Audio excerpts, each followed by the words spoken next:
Shockwaves are continuing this morning within the Democratic Party after that dismal performance by President Joe Biden, no other word for it, in the first presidential debate on Friday morning, our time. Let's bring in our North America correspondent, Barbara Miller. Barb, good morning. There was no denying that was an extremely poor debate for Joe Biden. How are Democrats trying to come back from it?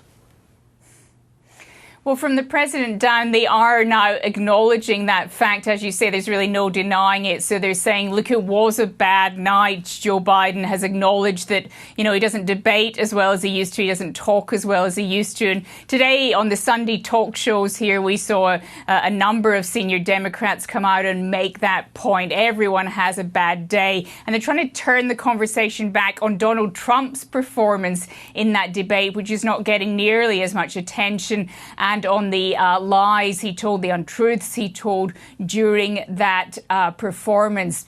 But it's not easy. We're hearing murmurings, no one coming out publicly, but murmurings among the donor class about their concerns about continuing to fund Biden's attempts to win the White House for a second term. We also saw the New York Times editorial board put out really a blistering, bruising editorial saying that it was a reckless gamble for Joe Biden to continue and that he would best serve his country by standing aside. And a poll out today, CBS YouGov poll, finding that 72% of registered voters now think that Joe Biden is not mentally fit to serve as president. Let's just hear from former House Speaker Nancy Pelosi. She was speaking on CNN earlier. This is her response to that poll. Well, what do they think about the other guy? Do they think that he has the integrity to be president after that performance? Let us not make a judgment about a presidency on one debate.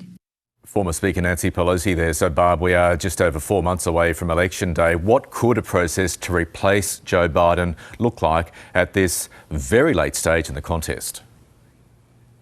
It's difficult, of course, because the primaries have been held and those delegates, Joe Biden won those primaries, so those delegates now go to the Democratic Convention in August and they are pledged to Joe Biden. So unless he releases them essentially and says, I am standing aside, they're bound really. There may be some legal wiggle room, but essentially they're bound to vote for Joe Biden. So that's the easiest course. Another path, of course, could be if someone just gets up and challenges Joe Biden. That would probably be political suicide for that person, probably a lot wiser.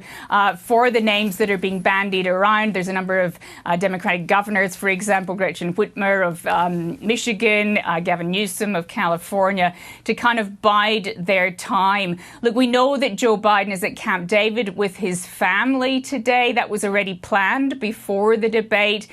We saw Jill Biden, his wife, really come out in very strong support of him after the debate. But you'd have to imagine that these conversations are taking place. He had a pretty good campaign performance following the debate, but he was using a teleprompter. It was all scripted. His voice was a lot stronger there. So really now they're just trying to wait and see if Joe Biden makes a decision. If not, it looks at the moment, Michael, like they're going to just try on and plough on through.